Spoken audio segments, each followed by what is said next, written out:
Winter is quite unpredictable when you think about it. It can either be a majestic, beautiful winter's day, or it can turn into a very vicious snowstorm that can lead to harm. A winter survival emergency of any kind is gonna suck if you don't have the right supplies and whatnot. But if you have the right supplies, such as like a wool blanket like this, you can stay nice and warm. In today's video, I'm going to be showing you guys how to make a nice little winter emergency survival kit, as you guys seem to have liked my other videos about this, and I hope you guys enjoy, so let's get into the video.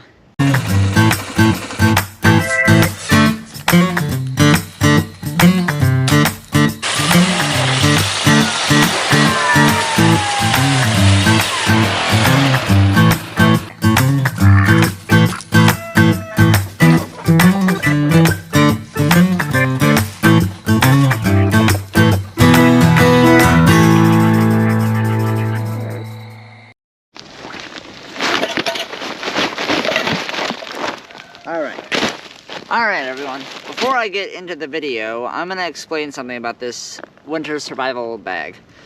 So, all of these supplies that you see in this bag can be added to or subtracted to however much you want. This is just what I would have in a survival situation if it was in the middle of winter. So, also I should explain that out here right now, it's about -4 degrees with the wind chill, which is pretty darn cold, and you definitely want to have something warm, and all of this stuff will probably help you get warm, so I'm going to explain each of these items, so let's get into it.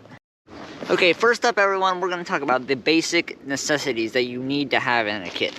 So obviously you've got different types of knives and stuff. Personally, I like to keep 2 or more, just in case something would happen to one, like the tip breaks off, or the blade's really dull or something like that. Also, it's a good idea to have like a little multi-tool, especially whenever you're out in the cold like this, because you got a nice hammer point if you need to break open rivers and stuff. You've got a saw to cut different like branches and stuff, and you got a fish skinner in case you catch fish or whatever.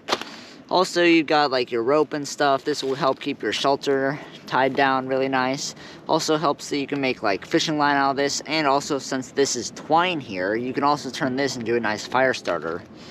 Also, you need your flashlights just in case like your fire goes out or you need to see something and you don't want to carry around a torch or something. Also, we've got your first aid kits. Now, for a winter first aid kit, you mainly want to have some stuff such as stuff to deal with frostbite, which also is going to bring us to a wool blanket later on in the video. And yeah, you mainly want to have stuff for frostbite, and of course you also want to have other stuff in your first aid kit for stuff. Also, you've got your toiletries and whatnot, because who wants to make like a bear in the woods and not do whatever after that. And also you got like some emergency blankets just in case like your other stuff is soaked beyond belief. These will keep you alive for long enough. But this is one of those things that you got to be careful of. Like I explained in a different video about how if these things get like wet or whatever, they can be completely destroyed and unusable and just be like a sheet of plastic. So be careful with these emergency blankets. When it comes to different types of shelters and stuff in the wintertime, you want to make sure your shelter can be as low-lying as possible to get throughout the wind and stuff. You want to make sure that the wind cannot get in, because wind chill often factors into how cold something is. So you can have like a simple tarp shelter like this one. It's just like an 8x10 tarp. And you also want your shelter to be as small as possible so you can have it reflect as much body heat back at you as you can. And in that shelter you also want to have a nice sleeping bag that's rated, I think this is rated to 0 degrees, but if you throw in like a thick wool blanket like this, you'll be set. Also, you can make a little shelter out of something like this, which is just a simple poncho, but it's got these little rings here, and you can also turn that into a shelter, which would be a very good thing to have if you want to do. Also, this wool blanket is a big advantage, because even if this gets wet, it will still keep you warm because of the very, very cool properties of wool. So the next big thing you want to worry about in a winter survival situation is clothing.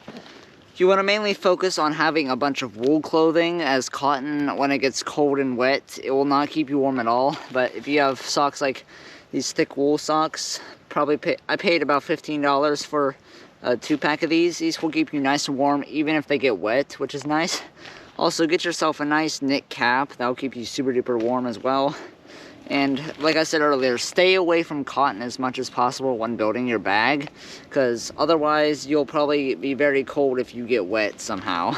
And also throw one of these little rain ponchos in here, or you can throw one of the emergency ones in, which I currently don't have with me right now, but that will also help you just in case like something happens, and you never know, you might have someone else traveling in your group who needs to stay dry or something like that. So next up here, after talking about clothing, we're going to talk about how you're going to stay warm and how you're going to get something to eat and drink. So what we've got here for food, I would definitely recommend like some soup or whatever, because it warms our whole body up, and who doesn't love a good bowl of chicken noodle soup? And with that, you're going to want a pot, but the pot also has a couple other uses. So you can fill bottles like this with water, but to get water out in the snow, you either A, have to go smash like a frigid pond or a mud puddle or something and then boil the water, which you're gonna have to boil the water anyways. But also you can keep a little bit of water to help like get the snow started. But your main way of getting water out here in the snow is definitely gonna be to melt it. So you can melt it with this little pot here, fill it up with these water bottles, and then if your water is nice and warm, you can also put this underneath your blankets and it'll keep you nice and warm as well. So how are you gonna get your food and water all warmed up whenever it's freezing out? So that's where your basic little fire starting kit comes in. So you want to have like a bag of dryer lint or something. This will be very, very useful to start any fires, especially if you put a little bit of Vaseline on this, it'll be perfect. Also, you want to have a variety of sources to start your fires with, such as you can have ferro rods, you can also have matches and stuff, and also lighters. All of these are nice, but lighters are probably the most easy to use, but you got to be careful because butane does not like to light whenever it's cold out like this. And also, you should also keep backups of each of these just in case something would happen, like your matches get wet or you lose a ferro rod or something. Hot hands. Need I say any more on this? These will be very, very useful to have because keep your hands nice and warm. I really, really like these mega warmers, and also foot warmers are such a lifesaver. Especially if you're hunting and your feet are freezing, these will keep you nice and warm. Also, these body warmers work very, very well to keep your body heat nice and good. Also, throw one of these in your sleeping bag and it will be nice and warm all throughout the night. Like, just in case, you know. Also, these are useful to have for any type of event you're going to. Finally, let's talk about the bag. I know any of you guys have watched my other emergency bags in this series. You guys have probably seen the Luwoco bag. This is one of my favorites. And I would recommend this one for winter survival because it's got a rain cover.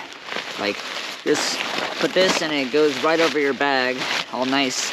And this will help keep your supplies nice and dry. And just in case, you can also get like something else, like you can get another bag, or like even in like a hard case if you want, but those are heavy, and this is made for like hiking around because it's got nice cushioning on the shoulder straps. And yeah, overall I would definitely recommend this bag specifically for your winter survival kit. Well everyone, I think that'll about do it for the supplies I'm going to show you guys today.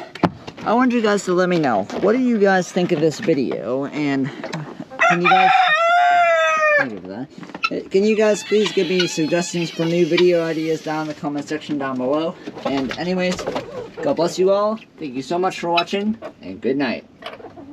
Go for a stop recording.